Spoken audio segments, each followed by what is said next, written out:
So coming out of that, I've got two things for you. I've got an encouragement and I've got a challenge. And the encouragement goes like this. How many times has Jesus looked after you? How many times has Jesus provided, walked alongside you, covered you, comforted you, led you, directed you? Can you count your blessings? Can you count all the times that Jesus has just been there for you? Whether it was sunny or stormy, or whether it felt like he was awake or asleep. The encouragement out of this story for us this morning, I think, is this. Take courage, my friends, because Jesus cares about you. He always has, and he always will. But out of that also comes a challenge, and it's this. That if you have that nagging feeling in your heart that God doesn't care, what this story teaches us is that actually knowing God, it unlocks the calming power of his kingdom. What does it mean, or how do we know God? Very basic, very simple. We immerse ourselves as Christians in the scriptures.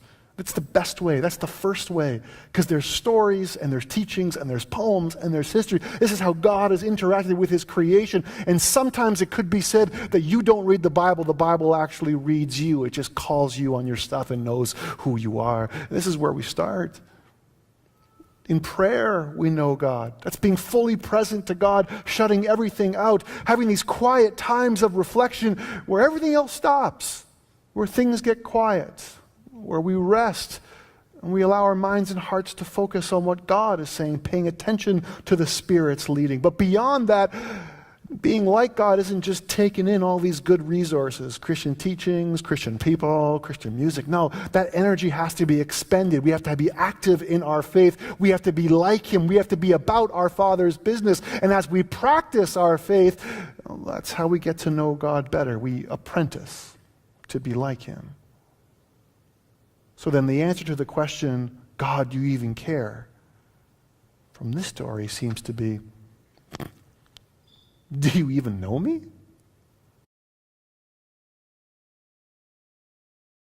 And Mark is describing Jesus calling out that crisis and facing into it. And he's trying to get to the root issue. So that what is the root issue then for Jesus?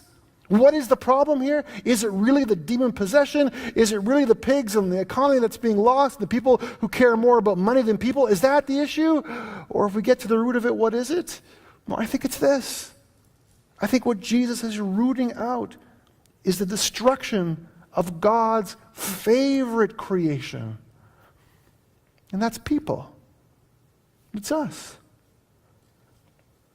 The broken shoe is just a manifestation of the problem. The source of that problem is actually somewhere else. So then whether one is possessed by a demon or possessed by selfish concerns, again, those are just the manifestations. Those are the broken shoes or the rash or the symptom. But the root cause, the crisis to manage, is actually the devaluation of human life. And it doesn't matter where or how that shows up. It's always the same thing. So then for us this morning, again, I have an encouragement and a challenge that come out of this passage for us. And the encouragement is this. Are you in a crisis right now? Then great! That's fantastic. That, in a way, is actually good news. Because what it means is that you are facing into something that goes beyond surface level issues. And you know that as Christians, we're not like Puma. We're not pointing fingers, and we are not capitalizing on someone else's loss, because we know that we're all connected, and we know, well, that actually even could be us. So the encouragement to you is this. Where has God placed you? And what's he calling you to do in this crisis? And are you able in that moment to show the people involved that their lives as humans are more important than anything else? Jesus thinks that way. We need to think that way. But tied to that is also a challenge. Because if you recognize a crisis and you know that, oh man, God is just tapping you on the shoulder, it's you, you're supposed to be the one, you are the one who is supposed to face into this, but you're maybe hesitating a little bit on it. And I want you to track what the stories have been so far. The wind bowed down and obeyed Jesus. The demon obeyed Jesus. Will you?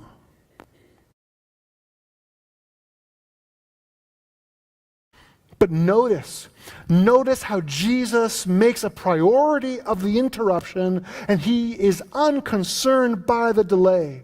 And that, my friends, I think is a spot that we have to sit with this morning. Think of it like this, that my whole life I've been complaining that my work was constantly interrupted until I discovered that the interruptions were my work. I want that kind of outlook on life. Do you want the same? Because what would life be like if you were able to see your delays and interruptions as the work that God is actually placing before you? How would it change your pace of life? What would it do to your headspace? What would it do to your stress levels? Imagine how it would shift your priorities and how you source security.